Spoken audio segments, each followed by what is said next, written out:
Modi news में हम बताएंगे कि किस प्रकार से चीन की सरकारी मीडिया एजेंसी ने भी ये मान लिया है कि 2019 के लोकसभा चुनाव में प्रधानमंत्री श्री नरेंद्र मोदी ही बनेंगे एक बार फिर देश के प्रधानमंत्री। चीन ने भी माना 2019 में होंगे मोदी ही भारत के प्रधानमंत्री। 2019 के लोकसभा चुनाव के लिए भले ही देश की सारी पार्टियां एक हो गई हों, लेकिन हिंदी चीनी भाई भाई के नारे में सुर से सुर मिलाते हुए चीन ने एक बार फिर माना है कि 2019 के लोकसभा चुनाव में पीएम मोदी ही एक बार फिर भारत के पीएम पद के प्रबल दावेदार होंगे। भारतीय मामलों से जुड़े चीन के उप विदेश मंत्री कोंग शुआनयू ने ये संकेत दिया है कि अब चीन भारत के इतना करीब सिर्फ इसलिए आ रहा है क्योंकि उसे लगता है कि 2019 में एक बार फिर पीएम मोदी ही बनेंगे। चीन के सबसे बड़े सरकारी मीडिया ग्लोबल टाइम्स के रणनीतिक मामलों के विशेषज्ञ झेन बो का मानना है कि बीजेपी ने प्रभुत्व की उपलब्धि हासिल कर ली है।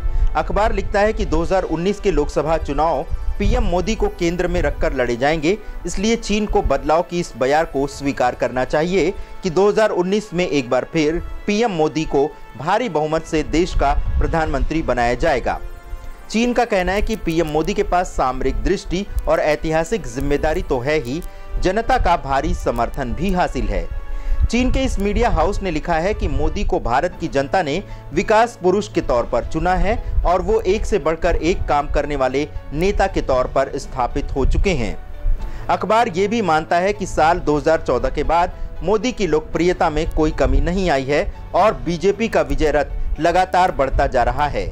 इससे पहले अमेरिका के सबसे बड़े अखबार न्यूयॉर्क टाइम्स ने यह खबर छापी थी कि 2019 के लोकसभा चुनाव में एक बार फिर पीएम मोदी ही सरकार बनाने जा रहे हैं। राजनीतिक विशेषज्ञ जिगफील्ड का मानना है कि राज्यों के चुनाव से लोकसभा के चुनाव के नतीजों का अनुमान नहीं लगाया जा सकता, लेकिन जो प्रचंड जीत मोदी हासिल कर रहे हैं उससे यही लगता है कि 2014 का इतिहास मोदी दोबारा दोहराएंगे। पिछले साल 12 से 15 दिसंबर के बीच कराए गए टाइम्स डिजिटल पोल में भी 79% लोगों ने माना है कि 2019 में फिर से मोदी के नेतृत्व में ही भारत की सरकार बनेगी। सिर्फ 16% लोगों के अनुसार राहुल गांधी 2019 में भारत के पीएम हो सकते हैं।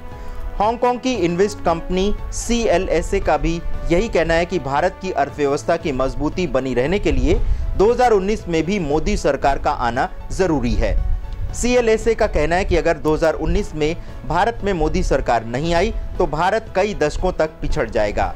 CLSA के मुख्य रणनीतिकार क्रिस्टोफर वुड ने अपने साप्ताहिक न्यूज़लेटर ग्रीड एंड फियर में लिखा है कि प्रधानमंत्री नरेंद्र मोदी के फिर से चुनाव न जीतने पर भारत की आर्थिक कहानी को जबरदस्त नुकसान पहुंचेगा। तो आज मोदी न्यूज़ में बस इतना ही। अगर आपने हमारा चैनल सब्सक्राइब नहीं किया है तो कृपया उसे सब्सक्राइब करें, क्योंकि अगर आप सब्सक्राइब करेंगे, नोटिफिकेशन का बटन ऑन करेंगे, तभी आपको मिलेगी मोदी न्यूज़। खुश रहिए, आपका दिन शुभ हो।